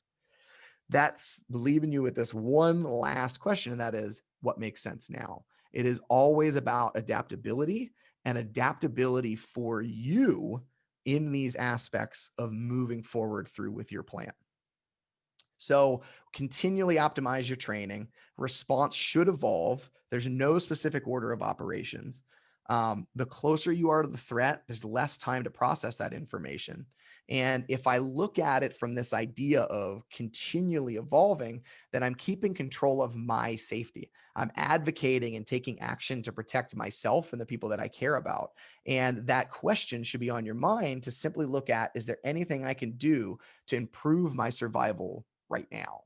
And that's a really big, important question to overlook, or to look, right? Not to overlook. So if we look at a general recap, because I do want to get to a Q&A here, summary of what we discussed. One, focus on what's possible, right? So identify those negations, flip them around into the affirmative, and start to build a training plan for your context. Remember, we want it to be concept-based, and we want it to be focused on the individual, right? Once we focus it on the individual, we can start to add other resources and people and variables. Prepare mentally and emotionally. Use mind setting, practice breath work, get familiar with areas that you maybe lack knowledge in and want to empower yourself with. Before an event, prepare, train. You're doing preparation right now by being on this. Now, where are you going to take that preparation? And more importantly, how are you going to communicate to others what you're learning today and what thoughts are going on in your mind today? During an event, get away, put as much distance between you and the threat as possible, keep the threat away, be prepared to defend yourself and fight if you need to, understand medical care and how to access 911, which are topics that we'll dive into deeper in the next presentation. After an event, understand how to interact with responding units. Again, know how to talk with 911, know how to do medical care, and then understand the long-term health. And then get away comes down to put distance between you and the threat. Train your body as much as possible. Be prepared to make tough decisions and be open and honest about them. Keep away. Make it hard for the threat to get to you. Understand the difference between concealment, cover, and barricading. And then remember that I should constantly be looking for what makes sense now. How do I continually improve? So part 2, the next time, which will be coming up this Friday, we're going to talk about trauma care. We're going to talk about trauma care versus first aid. They're two different things. Practical application for civilians, improvised versus prepared care. We'll talk about ways to stop bleeding in various areas. We'll talk about considerations for more severe wounds. We'll talk about how to build a med kit and to have one with you, how to apply it in everyday life, and then also how to interact with responding units. So we'll discuss some very important topics in position number 2, or part number 2 for this. So that said, it is 11:43. Any questions? I would love to open this up and answer any questions that anybody has, any thoughts anybody has on anything. So I'll get Marley and Jamie in here, and let's go. I have a question. I love questions. Okay. Our office is technically on the 4th floor of the building. So in an active shooter scenario, we are the last floor that he's potentially going to reach. Mm-hmm. Now, is it safer for us to stay on that last floor, most likely, because it gives the paramedics and the police officers time to arrive? Or should we be thinking about that evac? Or is that one of those situations where what makes sense now moments? Yeah, in almost any what if scenario, there will be it depends, right? And that's where evolution comes into this. And so one of the things you need to consider is your scenario that you put together. It started on the 1st floor. So you had 3 floors before they and whoever they are could potentially get to you. However, that situation would change if it started on the 4th floor, where they were able to get the weapons inside and already be on your floor, right? And so we briefly touched upon it towards the end there, and that is the proximity to the threat when the initial situation takes off is a huge determiner in what our overall options are. And so if I'm in a situation, and again, like if I'm in my office right now and they open the door and start shooting into this office, and let's say there's 2 or 3 people, well, that proximity to the threat and already being a target of the threat my options are severely limited. In this room, I can't barricade because they've already entered the room that I was in. I can't exit because they're there. So I am most likely going to have to attack the attacker in that event, right? And in that chase, there's a solid chance that I get injured, killed, and the possibility of that happening. Now, if they're shooting in the back training room, well, now I have 3 doors between them and I. And so I have more awareness. There's more things that they're dealing with. They don't even know that I'm here just yet. And so I have more time. Well, in your event, if they're on the 1st floor and I'm on the 4th, the only knowledge, or I should say, it is likely that the knowledge that I have is that there is a threat on the 1st floor. I don't know if they're going to come up a stairwell, come up an elevator, come up any other aspects. And so I get to make the choice of, is there a secure place for us to barricade where that we feel really confident? Is there a way to shut down and lock any elevator access to this floor, any stairwell access to this floor? And then that would then barricade the entire floor from them, right? That's another option. And then we start going through that whole idea of, okay, well, if we are here, or if these possibilities aren't great, then we need to make a choice. If we're going to move down a stairwell, how do we know whether that's an appropriate stairwell to go down? How much information can I process? So there's a lot going into there, and understanding the concepts is again where the power and possibility lies.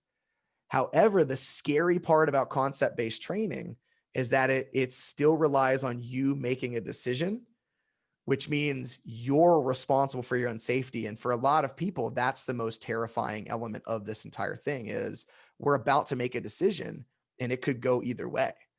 And it's the empowerment comes with the risk, if that makes sense. And I think about our office specifically, we have our names and our pictures up on our doors too. So if we were ever the specific target that the shooter's coming after, it's pretty clear where he can go to find us in the office. So these things I'm thinking about as you're talking, and I'm like, man, maybe we should rethink that strategy a little bit.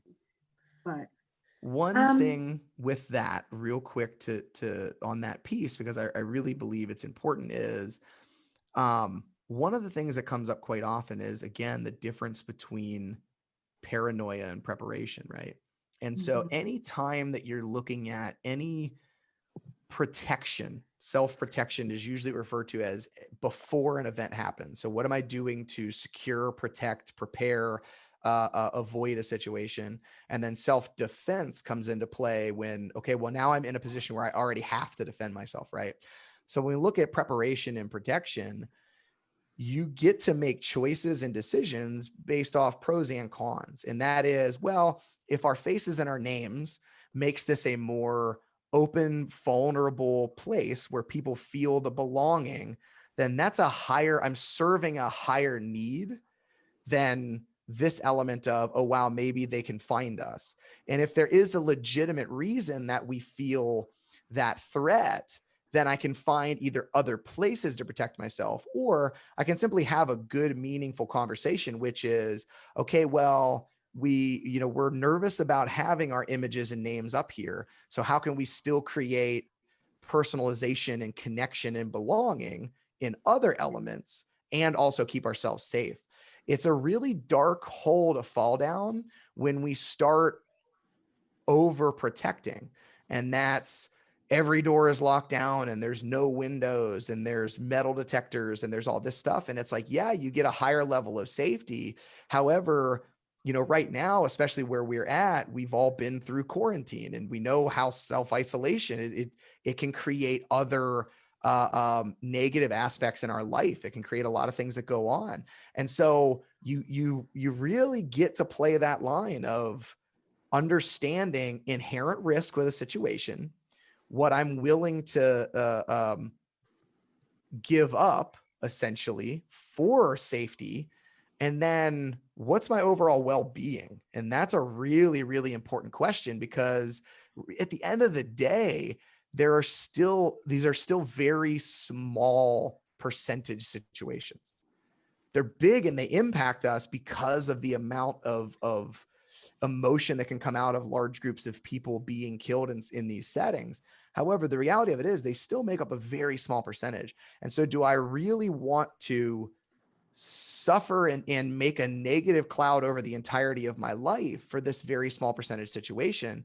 Instead, I can make meaningful changes and adjustments that will make me safer and prepare myself, and I can still enjoy life. And that's a super important place for me to be. You know, Aaron, two things. One, we have a question in the chat, but I did see that. You brought up something for me that I very wholeheartedly relate to what you just said. So last year there was a shooting at a Walmart in my hometown in El Paso, Texas. Yes. And it was racially motivated, and it caused me to be paranoid and very hateful to others who have those similar views as this person. And it caused me to lump people together that had nothing to do with anything of this situation. And it made me paranoid. I didn't want to leave the house. I didn't want to leave my husband's side. I was constantly very hyper aware of my surroundings and just living in fear, and didn't want to go to Walmart, even though I live 1,000 miles away. Didn't want to go to Walmart because I thought, well, if it happened there, it could happen here. And it just realizing that I can't live in fear because of something that happened in my hometown. I mean, it's a very real possibility that anything can happen to anybody, but knowing those tools in place to keep yourself safe without being paranoid. I really like that you've talked about defining the difference between being prepared and being paranoid. And to that point, Jamie, what usually will happen, and again, it's as humans. So when I say what usually happens, I'm talking about with every single one of us, even the ones who everybody imagines have their, shit together, excuse my language. But the reality of it is fear, intuitively, right? Because if you think about the way that we intuitively respond to things, it's based off of, like, you have to remember, no matter what your background is and what your belief is on, evolution or how we started and things like that, 100 years ago, things were a lot more self-reliant and a lot more violent technically than they are now. Just surviving, like making food, surviving disease, especially, if you had a disability, right? 100 years ago, it's a huge element. The life expectancy was way lower.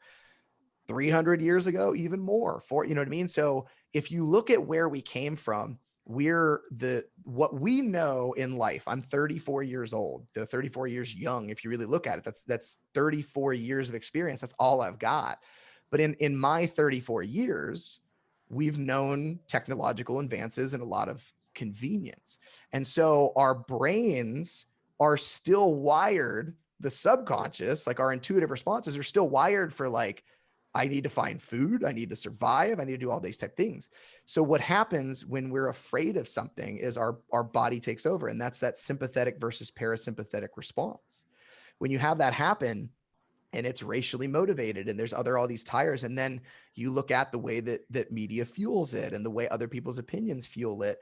And all of a sudden we start getting taken over and we start having all these thoughts in our head, like you're talking about. That is normal. That is human response, because 500 years ago, 2,000 years ago, whatever you want to consider it, we needed that because the bear was going to kill us in the woods and we needed it, you know what I mean? Like, so that's normal.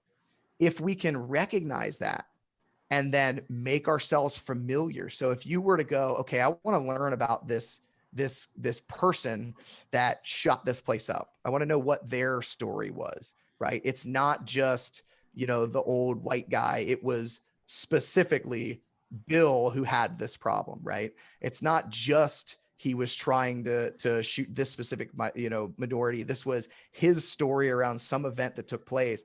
And when we can isolate that, we can start to realize that everybody has their own story behind it. And the more we understand about what that story was, it's actually empowering, because then you start to realize, like, oh, like that makes so much more sense. Not everyone is out to kill me. In fact, most people aren't out to kill me. Most people probably don't even care in any way, shape, or form. They're worried about going to work and the stress of their job and life and everything else that goes with it. And the more you expose yourself to that, the more you start to realize, like, okay, knowledge actually is power. I have to take that first step though. And the first step is the scariest part, because once fear grips us, it's really hard to breathe through that. So that's an amazing point, Jamie, to bring up. And one that, in my experience, limits people from taking responsibility and taking power for things that they can actually do. And if we keep it in the context of active shooter, that's a big one, because a lot of people, and even the systems we've put into place to respond to active shooter events, are built around law enforcement saving us. We go into a room and shut the door because it's easier for law enforcement to then find the threat if the threat is generally the only one moving around. And now you have to understand, that's a good plan. It is a good plan. So it's built with good intention. However, what it does is it hands responsibility and it hands control of our own safety off to something else outside of us. And that puts us in a bad spot.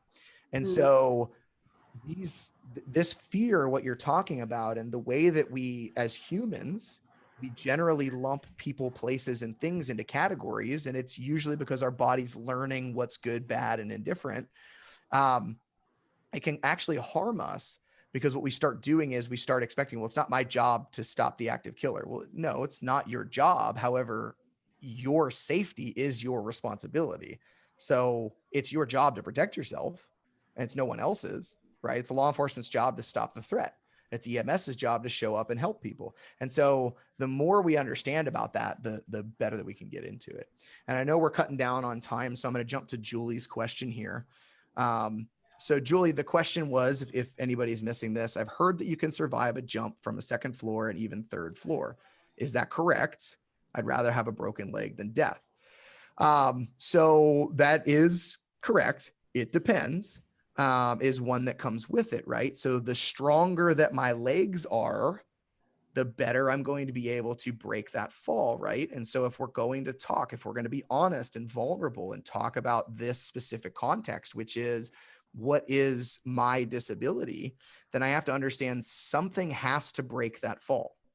And so if I'm falling and I have flexibility, strength, mobility, agility in my legs, then I can take that fall I am more likely to take that fall meaningfully and have less injury than otherwise. Now, does that mean that I can't survive a situation like that if I have, limited access or ability in my legs and things like that? And the answer to that is no, it doesn't mean that. You certainly can. Let's just make sure that we understand what that's going to look like once we make that decision, right?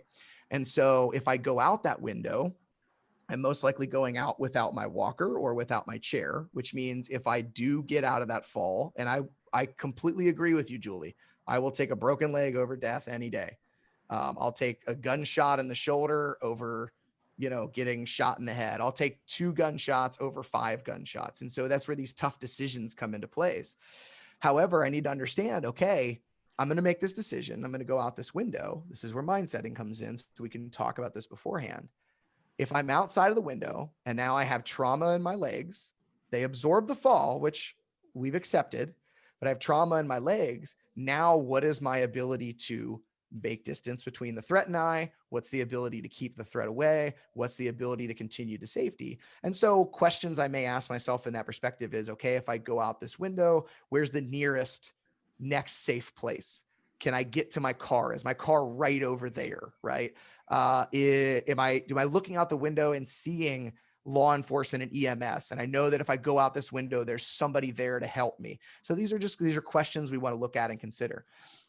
So to bring this back to a simple answer, Julie, one that we can get our heads a little more wrapped around, I believe, is 1, can you survive a second or possibly third story jump? Absolutely. The ability to survive that, the likelihood of surviving that with less injury is going to come down to what are my capabilities and physical abilities generally from my legs in that aspect of it. And then one thing I want to consider is if I'm going to make this move, have I, before the event took place and maybe during as well, have I thought about what's next? What's going to make sense once I get down there? What's going to make sense when I get into there? And some of that may come back to trauma care, which we'll talk about on Friday. So if I do fall down and let's say I have an open dislocation in my leg and I'm bleeding, how can I cut that off? And there's other elements we can get into it. So yes, you can survive. Fitness matters. Ability does matter in those cases. What would you do next?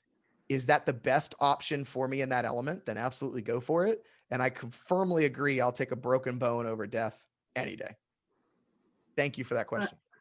So that mind setting thing that we're talking about for a manual wheelchair user like myself, I would consider what floor I'm on. If I can get the wheelchair, if I break it down, do I have enough time to break down my wheelchair, throw it out the window? Will I it survive the fall? Yeah, then put it back together and then roll off. Or if there are people down there, I might just throw my cushion down because that's the only thing I need to keep skin integrity long enough for a chair to come to me, paramedics to arrive, things like that. So as you're speaking, beautiful. I'm doing that mind setting. And I'm thinking about my wheelchair. If I leave it behind, what is that going to look like for me? If I take my cushion with me, what is it going to look like when I get down there? I don't care if my legs break. Honestly, like the bone is popping now, who cares? I don't feel it. There's no movement, no sensation in my legs. So yep. To me, as long as we mitigate bleeding, but we'll talk about that next time. yeah, mitigating. But you're going to teach me how to splint and care for wounds. So yeah, we'll get to that part. But and that's mind setting is, I mean, if there's one thing for everybody watching this, if there's one thing you take away from it, mind setting is such a powerful tool. And now I will say, add the physical skills into it, no matter what they look like. Mind setting can be done. Like you're doing it right now as I'm talking to you. You're creating mental imagery and pictures and you're already answering questions. That's huge. That's so empowering. And you're doing it. You're saying things I would have never even thought of. You know what I mean? And that is where the power lies in you with concept-based training, individual approach. What can I do versus what can I do? And then understand the actual concepts that go into it. So it's such a powerful tool and it's so easy to do. It's all about that self-assessment too, guys. Being aware of what our abilities are and what are we going to need to mitigate where our limitations are. And that's part of the whole process of emergency preparedness. Yeah. Honestly. So I'm excited for the next session with Erin. And do we have any more questions from the audience? I don't see any in the chat right now. All righty. In that case, we can all get going. I would like to say thank you to Erin Jannetti for this awesome presentation, and I look forward for the trauma care for civilians on Friday. Absolutely. As always, thank you, Jamie, for your support. Thank you, PRI Captioning, for their excellent skills. Thank you for our audience for attending, and I hope to see you on Friday. Thank you all. Take care. Bye-bye. Yep. Have a good one.